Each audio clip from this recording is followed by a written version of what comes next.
Situated on a bluff overlooking Lake Erie and Dunkirk Harbor, Dunkirk Lighthouse has historically served the dual role of aiding Great Lakes navigation and guiding vessels through the difficult approach to the harbor. In its day, Dunkirk Harbor was a busy port, but gradually as the city and the port of Buffalo to the north grew, the shipping trade migrated there.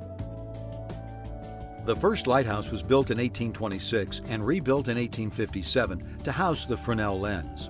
However, because of the eroding coastline, that lighthouse was torn down. The present light was built on the same property, but further back from the coastline in 1875. Bricks from the original keeper's house were used to construct the foundation for the new keeper's house. The original tower was moved next to the new keeper's residence, but it was decided that the old tower's exterior did not match well with the Victorian-style house. So the construction crew built a square brick tower around the original round one. Inside the tower, visitors today can climb the ornate, circular cast-iron stairway up to the light. At the top of the tower sits the original Fresnel lens, installed in 1857. In addition to the lighthouse on land, there were several lighthouses placed on a pier that jutted out into Lake Erie. The first and second ones collapsed under the weight of the ice that would coat it in winter. The third one was torn down in 1939 and taken to Buffalo. The lightkeeper and his family lived at the lighthouse year-round.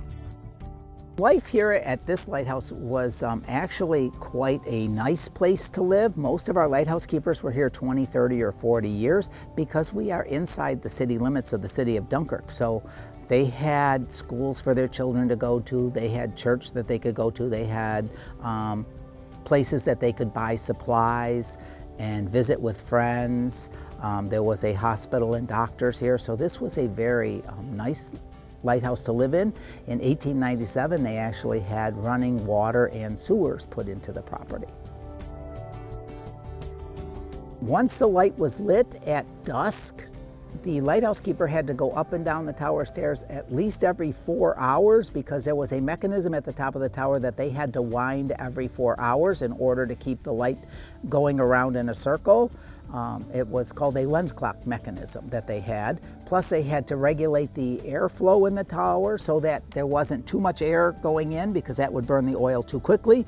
And if there was not enough air going into the tower, it would burn too slowly and produce black smoke, which of course would get all over the lens and windows, and then they had to go up and clean. So it was an all-night job, and if it was stormy during the day, they had to also be up in the lighthouse during the day because the light has to be lit from dusk to dawn and anytime it is stormy out. Here at the Dunkirk Lighthouse, we have a dumbwaiter inside the tower because we have the round tower on the inside and the square tower on the outside. They have a dumbwaiter, so they would pull all of their supplies up using a bucket with a rope and a pulley to carry everything up and down the 55 steps that they would have to go. They kept about a week's supply of oil in the tower itself, in both towers, because they didn't want to keep the full supply of oil there in case it caught on fire. It wouldn't affect the house and tower. It was kept in a separate oil building. The lighthouse is now the site of the Veterans Park Museum, maintained by the Dunkirk Historical Lighthouse and Veterans Park Museum Association. The complex includes several buildings. The keeper's residence commemorates the life of the lighthouse keeper. A museum building houses displays of the Coast Guard, submarine services, sunken ships, and lake freighters.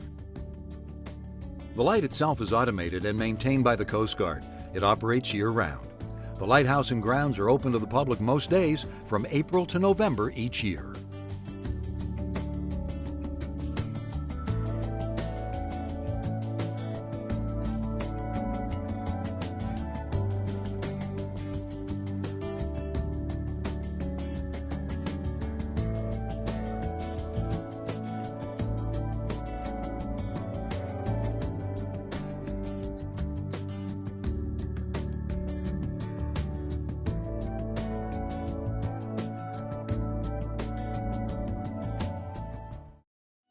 Now available on DVD or Blu-ray, the WPBS TV production of New York's Seaway Lighthouses, featuring the fascinating histories of over 20 different lighthouses along the shores of New York's Seaway Trail. Order your copy today. New York Seaway Lighthouses is sponsored by the Department of the Interior National Park Service and by Taste New York at the North Country Welcome Center overlooking the Thousand Islands Bridge.